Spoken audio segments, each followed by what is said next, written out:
Oh, hello there. How you guys doing today, huh? Today we are actually gonna be talking about Brave Diver, which is going to be a fight that you guys did during the tutorial where you guys all fail, myself included. We all fail. We're meant to fail that, sorta. And then you guys reach Shark, which I'm pretty sure by now I uploaded that first. I sure hope that was uploaded first. And now it's Brave Diver. Believe that's his name. 'Cause Solitaire should be the red version of him, which is the harder version. And it's not just hard.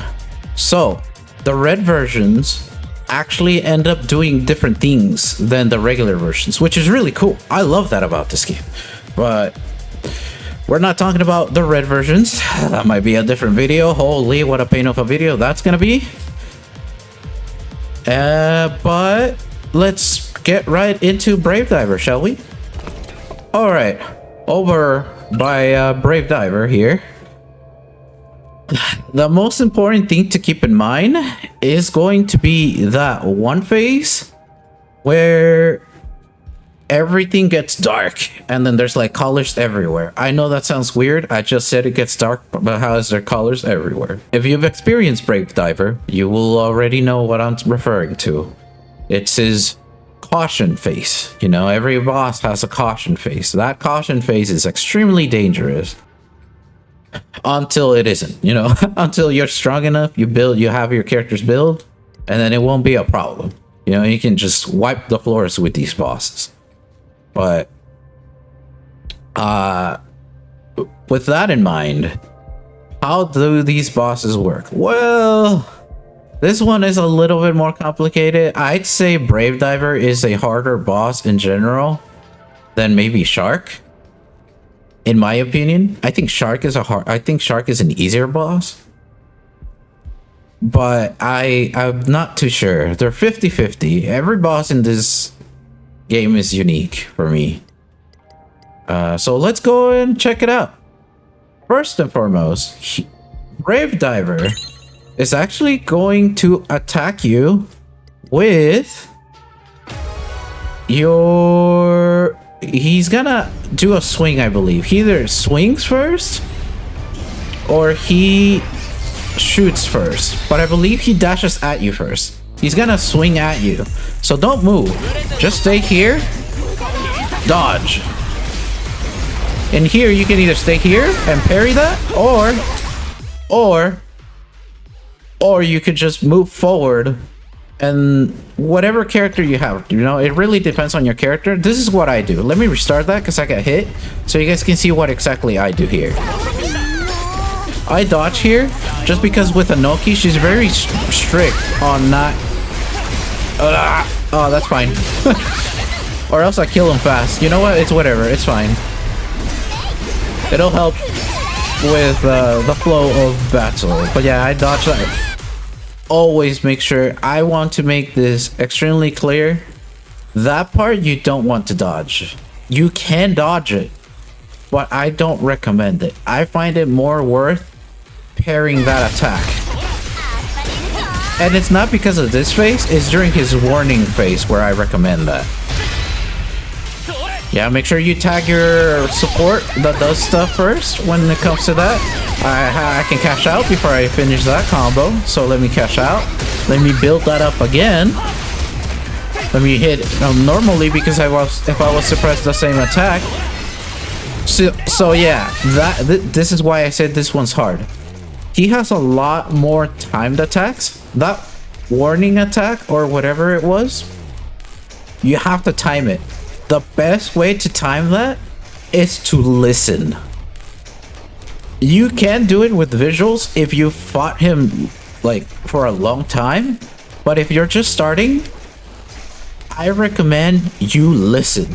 He's gonna have a little like shing and almost as it's gone, so it's like shing 1 2 parry, shing 1 2 parry. As soon as he has that, let's see if I can add. You know what? Let me just do that and see if it actually works. I don't want to like count it and be wrong. All right, this part's hard. See, this is the part where he summons his transformer jutsu, you know? This part is where it gets hard. Because you don't want to die. But it's all about... These bosses are all about gimmicks and timing. If you can do that, you will have no problem in this game. You'll make it through. You might die a couple times just because it's definitely more of like an actual game where if something goes wrong, it could go wrong for the whole game. And I'm hella cooked up. Like, my Inoki is powerful. Boom. Yeah, see? So I don't know if you guys saw that position, that blink he has right now. If he has his sword, if he's glowing red, he puts his sword like that to his left. He's always going to throw a slash attack. Always, every single time. There's no different trick. There is one other move that he puts his sword on his left side, which is our right side, where he puts the sword on his left, and it's a spin attack. However, that's never really a red attack. That one, see? If it's a red attack, it's going to be the slice, the sword slice thing. So you always want to make sure that you don't run into that problem, and you want to make sure that you dodge. You know, you want to make sure that you dodge that attack. You never want to parry it unless you're using characters like Senba or you know, any other long-range character. Only they can do that. And it's dead. He has another phase, but I don't remember if it is a solitaire phase. But for the most part, he'll have that. He'll have a phase. Actually, he does have another phase.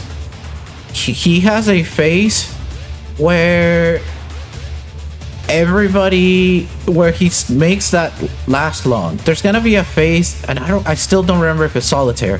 Forgive me for that. I lack that information, as it's been a while since I've pretty much reached that part of Brave Diver.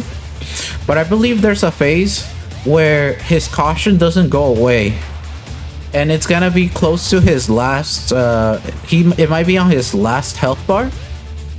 But there's a phase where he has a caution and he's always gonna be on it. The best case scenario for that is parry everything, pretty much follow the same things you've been doing, just try to not get hit. But I wish you luck, because that phase where he summons his clone jutsus they will always be there, and it's a pain. So without further ado, I wish you guys luck. I hope this makes some sense for you guys. I really hope that wasn't misinformation on the later half. But for the most part, that's all you gotta keep in mind with him. Just time his attacks. Don't worry about getting hit. Don't worry about losing. You can always retry. You know, if you get hit, you can always press the pause button or the escape button, depending on what, you know, you're using, and just press the retry button.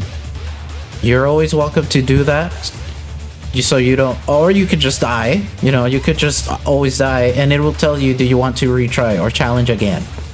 You're always welcome to do that during these phases in story mode. So without further ado, I hope this was helpful to you.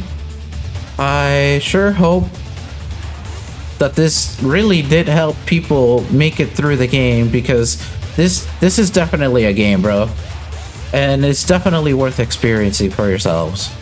So I hope this was helpful. Make sure to like, comment, subscribe, and click the notification button if you want to know more about Tribe 9, or if you want to know more about pretty much any other game that I cover. Also, just a reminder, if you want to know more about what we do, I have another video called Combat 101, or I believe it's actually called Explaining the Combat. And you guys are more welcome to check that out if you wish to know how our system works, because this is not a game where it's purely damage. Yes, it does, and it makes things quicker for sure, but there is mechanics. This is a video game. This is not what people are used to when it comes to gachas, and I really like this. It's fresh. It's fresh, it's nice, it's challenging enough. It's good. It's a good time for everybody. They made so many quality of life stuff, so you know, the people that want an easier life, they can have an easier life. For the people that want a challenge, they're more than welcome to choose to go to that challenge, which is a really good call in my opinion. Anyways, thank you very much for watching, and I hope this was helpful, and I'll see you guys in the next video. Have a good day or night whenever you guys are watching this. All right, see you guys later. Bye bye.